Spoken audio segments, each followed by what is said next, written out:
So physical significance of grad phi, क्या होगा physical significance आपका ग्रेड फाई का, कि हम देखते हैं यहाँ पे हमारे पास टर्म आई थी d phi equals to grad phi dot d are.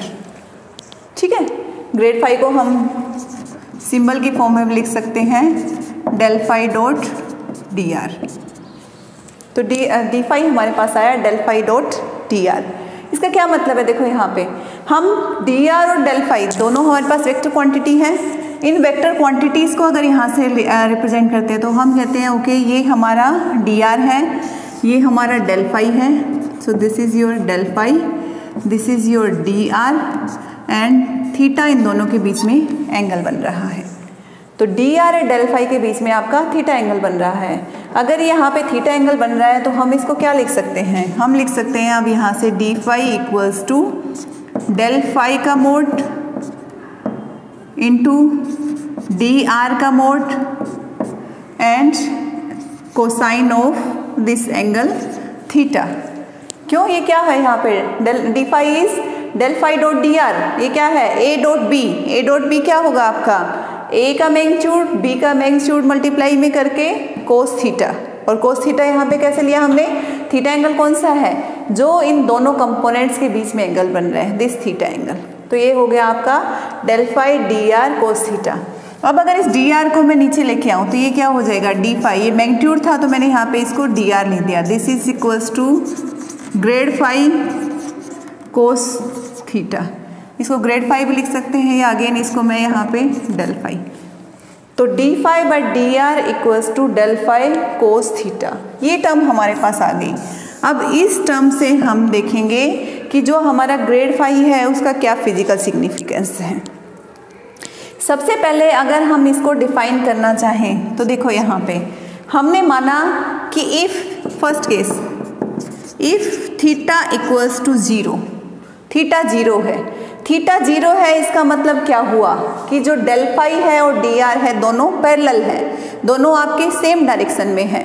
और दोनों अगर आपके सेम डायरेक्शन में हैं तो क्या हो गया आपका यहाँ से d phi by d r की वैल्यू आई आपके पास, जो भी आपका ये ग्रेड फाई होगा उसके इक्वल। और ये क्या होगी एक्चुअल में, this is the maximum value, maximum value होगी ना, क्योंकि थीटा जीरो पे ही कोस की वैल्यू हमें 1 मिल रही है, तो ये मैक्सिमम वैल्यू है आपकी। तो जो यहाँ से इसको कैसे डिफाइन कर सकते हैं, आपका rate of change of this scalar function with respect to displacement is maximum when your grad phi is along your displacement vector, कि जो आपका ग्रेडियंट फाई है वो आपका डिस्प्लेसमेंट वेक्टर के अलोंग है, तो उस केस में आपका d phi by d r maximum होगा।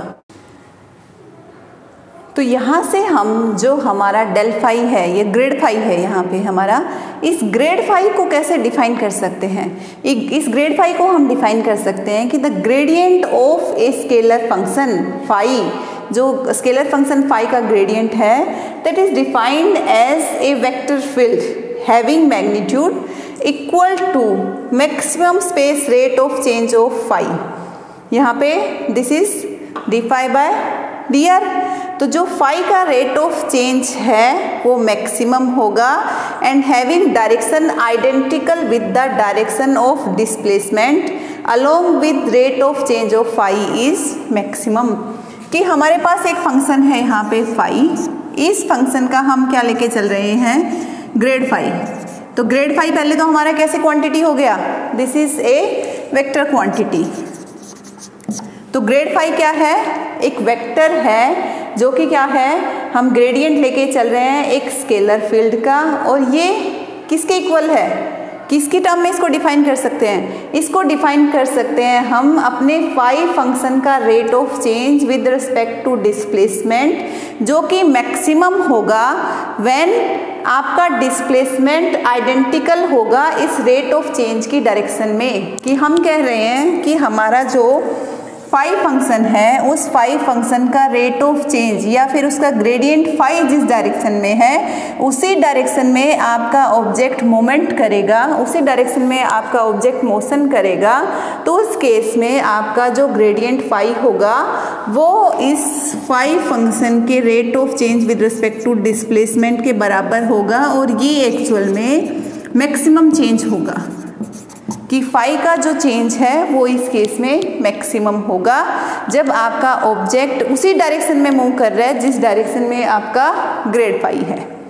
ओके, क्लियर हुआ? तो ग्रेड फाई का क्या फिजिकल सिग्निफिकेंस है यहाँ पे, और ग्रेड फाई जब भी हम निकालेंगे तो ग्रेड फाई हम कह सकते हैं कि ग्रेड फाई को निकाल के हम अपने ऑब्जेक्ट का maximum rate of change find out कर सकते हैं with the help of grad phi.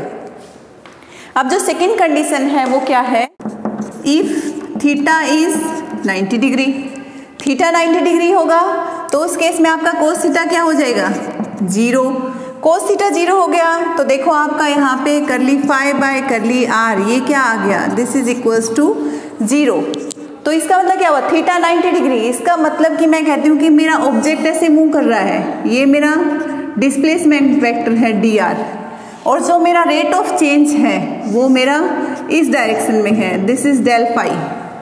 तो जब ऑब्जेक्ट का डिस्प्लेसमेंट एंड ग्रेड फाई का चेंज दोनों एक दूसरे के परपेंडिकुलर होंगे उस केस में आपका rate of change of phi with respect to r 0 होगा। ठीक है, तो क्लियर हुआ कि आपका जो ग्रेडियंट फाई है उसका क्या फिजिकल सिग्निफिकेंस है। So this is physical significance of your grad phi. I hope आपको ये टॉपिक क्लियर हुआ होगा। अगर इसमें कोई भी डाउट है तो उसको आप पूछ सकते हैं। Thank you.